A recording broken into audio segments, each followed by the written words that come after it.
This morning we'll start with the sitting, and I'll just say a few words before the sitting about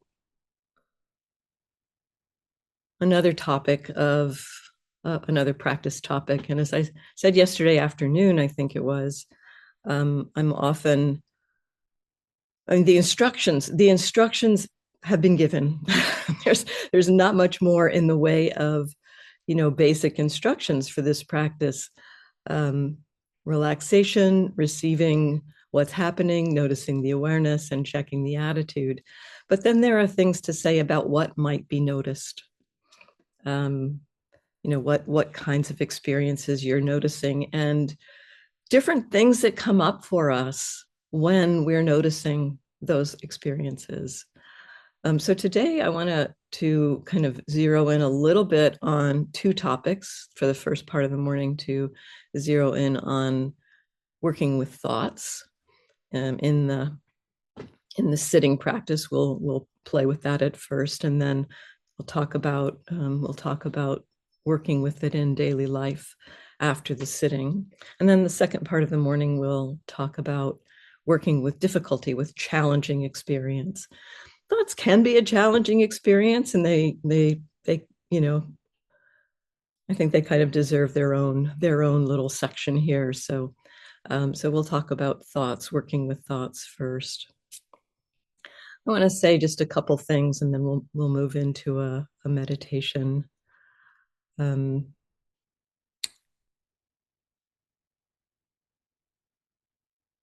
we often, as meditators, if you've practiced for a while, especially with some forms of meditation, the more directed forms of meditation, if there are thoughts that arise that are not in the vicinity of the topic of the meditation, like for metta, for example, or um, those thoughts are generally set aside, and we return our attention to whatever our aim for the meditation is, whether that's attending to the breath or doing the metta phrases, whatever the practice is. Um, and so we may, over time, come up with or have a kind of conflicted relationship with thoughts, that they feel like they're um, not what we're supposed to be doing when we're meditating. And so I want to highlight a couple pieces here. One is that thoughts are just another experience, like body sensations are an experience, like sound or sight is an experience. They're happenings in our human system. And thoughts are another happening. And there's no fundamental difference between thoughts and any other experience, except that we tend to habitually, I'd say our habit is to get involved with the content of our thoughts. We think about them, we aim our lives in the direction of those thoughts. And this is useful. In daily life in particular, we need thoughts. And so um, to have a relationship with thought in meditation, or a relationship with thoughts that feels like it's outside of the meditation, in terms of daily life practice, that takes vast chunks of our day out of the picture. And so again, in practicing with this style, we explore, what does it mean to be aware with thoughts? And in the sitting practice, I'd say we get more interested in the process of thinking, how thinking is happening. Um, and that may be noticing the modality in which thinking is happening, whether you're noticing it as words in your mind, as if you're speaking to yourself, or as images, or um, you might see it as a movie, a full-blown moving movie with pictures and sound. So thoughts can happen in different ways. Sometimes they can happen as though somebody else is talking to us. So we can notice how thoughts are happening as one way to explore thoughts without being so involved in the content. And yet the content affects us. the contents of our thoughts have a strong shaping power. They affect us strongly. And so we can also be curious not only about the fact that we're thinking, but how those thoughts are affecting us. And this is a lot of what we do also in our daily life practice, is to notice that we're thinking and notice how those thoughts are landing with us. So we're not in our daily lives, we don't have to try to stop thinking in any way, but to also recognize that while we're thinking, those thoughts are affecting us. They're affecting our emotions, they're affecting our body sensations, they're conditioning other thoughts. Thoughts are powerful, powerful shapers of our experience. And so they're really useful to begin to see, to recognize as thoughts. Sayadaw Tejaniya would often say, can you know a thought is a thought? We don't often know that in our daily lives in particular, because we're in the thought. We're involved with the content of the thought. And so in the sitting practice, we can be a little bit more curious about the process of thinking and not be so involved with the content, but also to recognize that content that has happened, how is it shaping the experience? Now, this is just thoughts are going to happen for you. And so the exploration isn't to try to get rid of them. It's more to be curious about how does it feel to be a human being experiencing thoughts, whether it's noticing the modality of the thought or how those thoughts are affecting you. And then there are times when thoughts are very powerful, where they kind of any attempt to be mindful of them is going to just pull us into the content. And if that happens for you, that's probably not the time to be trying to be mindful of the thought. What I'd encourage there is to use some skills that we'll talk more about in the second part of the day, the second part of the morning, to redirect the attention, to turn to something else, not try to attend to the thoughts. You could attend to the body sensations. You could pull in any object or familiar experience like the breath or metta phrases, if that's useful to you. And we'll talk more about working with difficulty, as I said, in the second part of this session. Another useful thing to turn to if a thought is strong is to check in and see, is there an emotion connected with the thought? And then turn to the emotion rather than the thoughts themselves. That's actually looking at the effect that the thought has had. It's like the thought has often shaped emotional experience. And so we can just notice that. And again, sometimes turning to those emotions can be a very sticky process. We might turn to look at those emotions, and those emotions are so close to what the thought is that it'll just launch us back into the thinking. So we need to be very conscious of how sticky thoughts are for us. But it doesn't mean that we can't be mindful of them. We can't practice with them.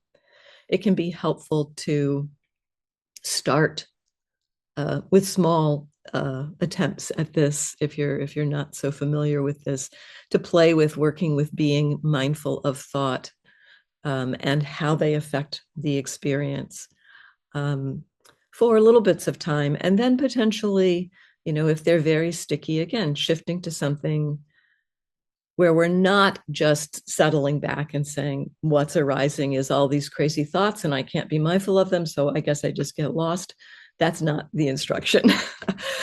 If we find that we're getting lost or pulled into or going down the rabbit hole of whatever is most strong or most obvious in experience, that's not the time to settle back and just receive. That's the time to take some action, to direct the attention. And so the directing of the attention is not out of bounds in this practice, but it's not the first line of what we do. It's what we can bring in when we're struggling with being with whatever is most obvious or most naturally pulling the attention. So let's sit together, and I'll bring in a few reflections on working with thought as we go through this sitting.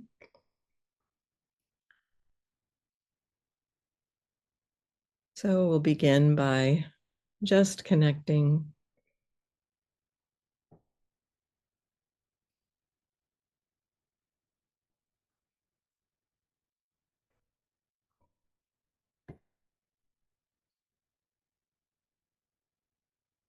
with how you are in this moment.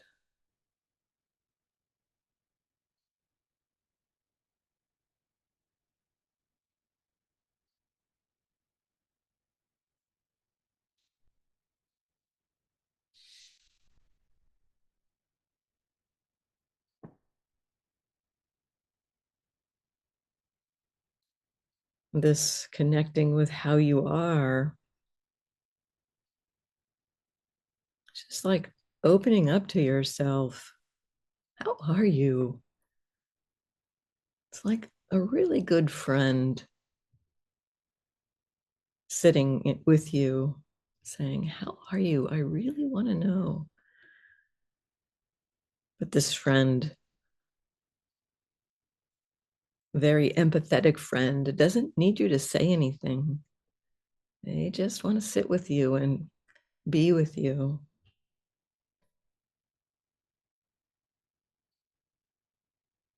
This is what mindfulness can be, this very, very good friend that just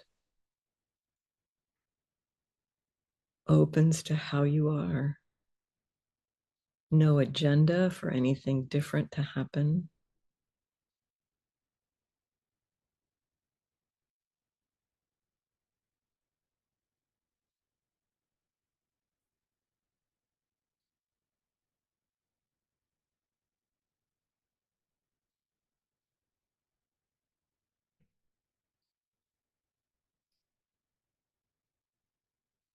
And remembering how relaxation supports our capacity to be mindful, to be aware.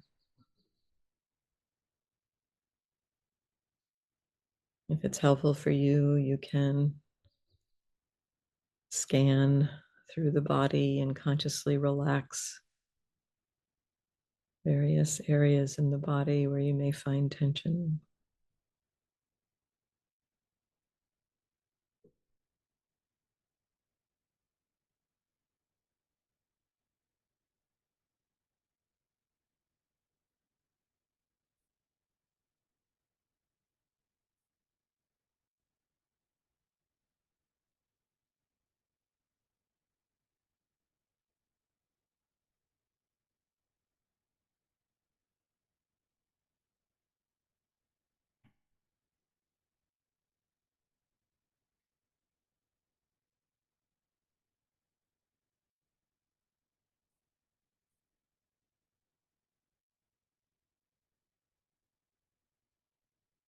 And maybe deep inside the body can soften, inside the throat. Maybe the heart can soften and relax.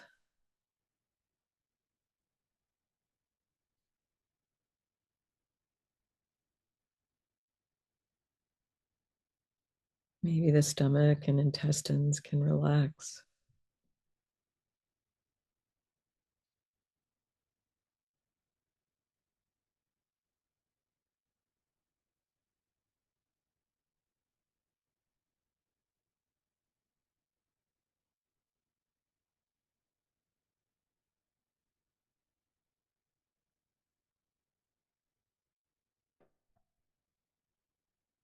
And maybe too, the mind can relax.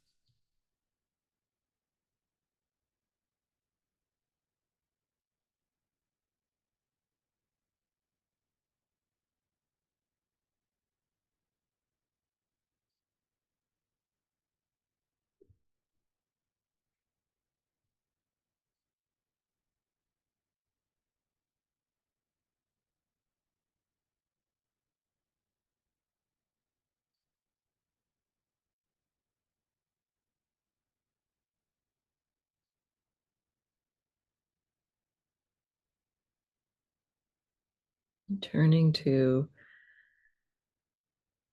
recognize the awareness.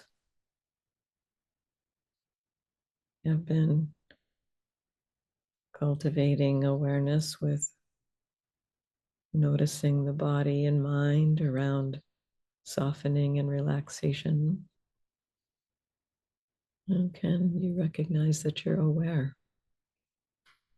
Are you aware?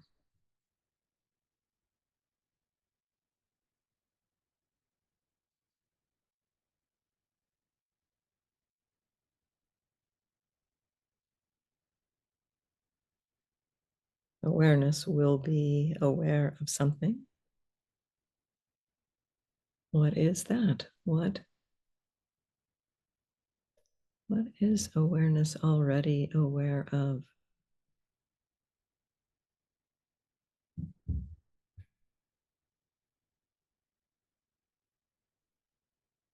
Sometimes this is very clear, precise. We know a sound, a body sensation, a breath.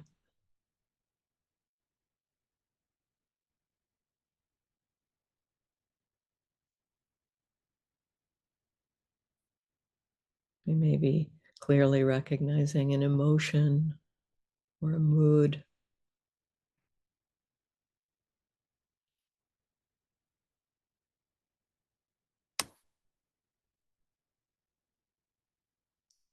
And sometimes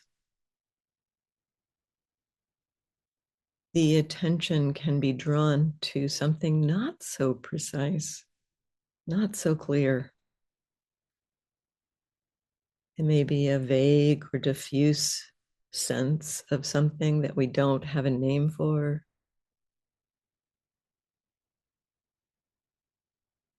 It might be a sense of fogginess or dullness or spaciousness that isn't something precise, but it's diffuse, an experience that's kind of more broad, nothing we can really land on so clearly.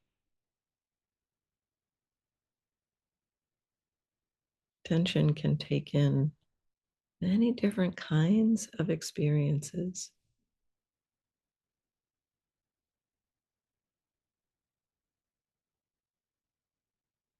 And so sometimes in noticing what's obvious, it can, or checking in, what is awareness knowing right now?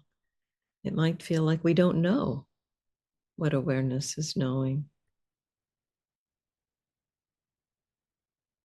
That's okay. We can just know the object's not clear. And that's a good time to recognize knowing that you're aware. I know that I'm aware, but I don't know what the object is.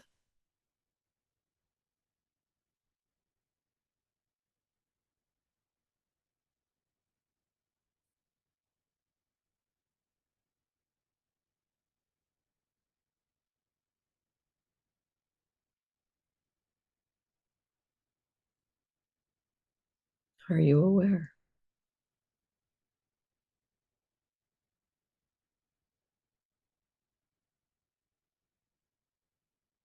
What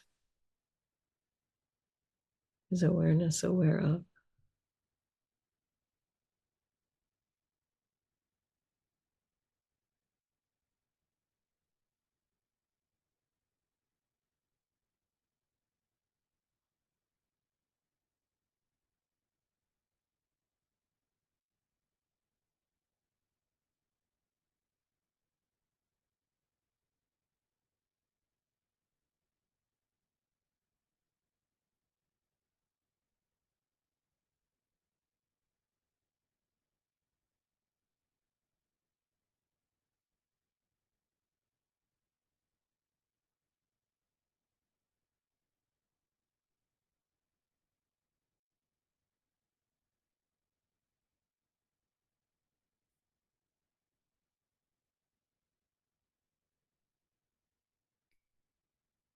You may at times become aware of thoughts.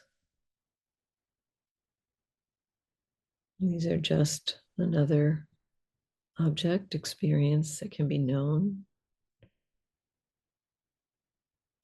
It's useful to recognize more the fact of thinking rather than the content of thinking.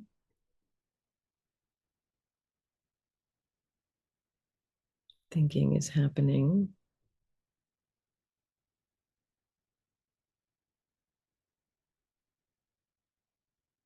You may recognize the way thoughts happen.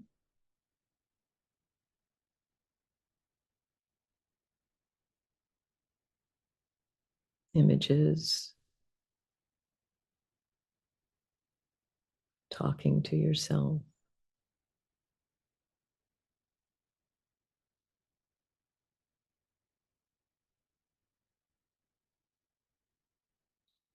Can you just know it's a thought?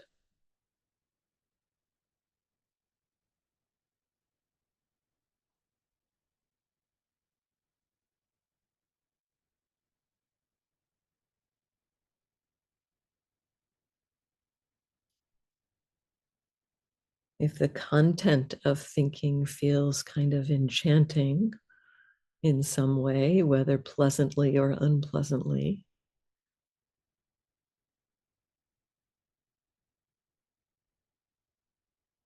then it's probably useful to also recognize the effect that that thought is having. That thought will be shaping something in your experience,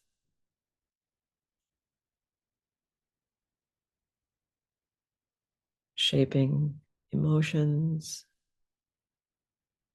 shaping body sensation. How does thinking affect experience?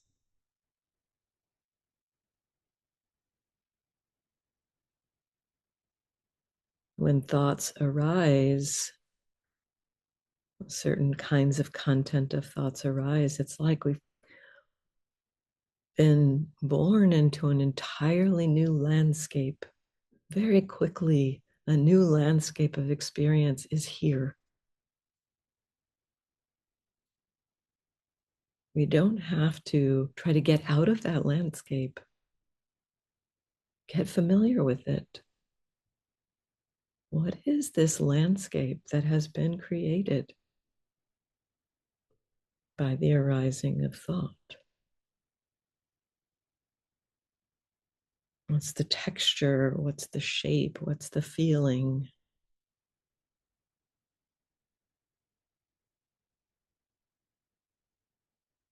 What's here?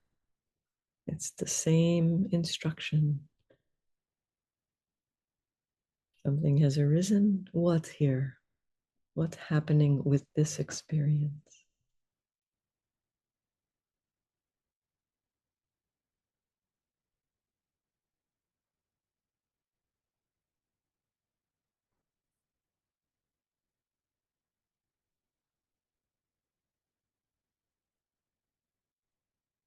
Are you aware?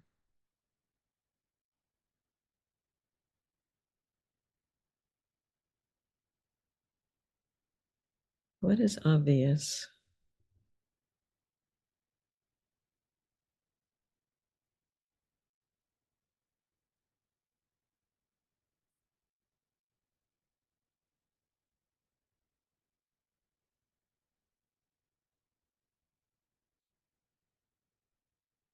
And aware with this shifting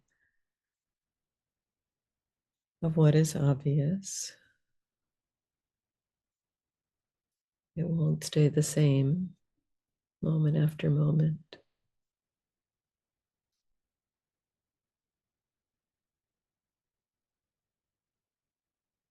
Can you settle back and allow the experience to be as it is, as it changes?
Noticing the effect that thinking has, how it shapes experience, is also really useful in the moment when we return from being lost in thought. It's not always the case what we've been when the mind wanders, it wanders into thought, but often it does. And so, in noticing the return of mindfulness, you may notice that you've woken up with thinking, that you've actually become aware with thinking in that moment. So, some curiosity there of how has the fact of wandering shaped your experience now? There's nothing different to come back to. You're already back, already aware. What's here? What landscape have you woken up into?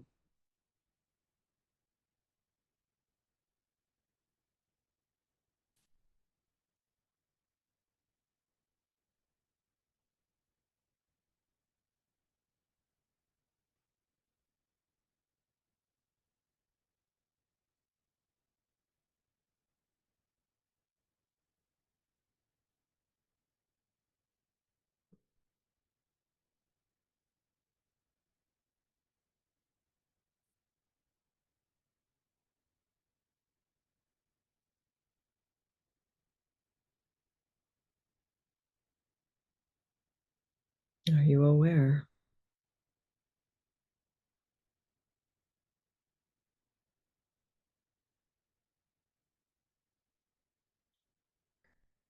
What is awareness aware of?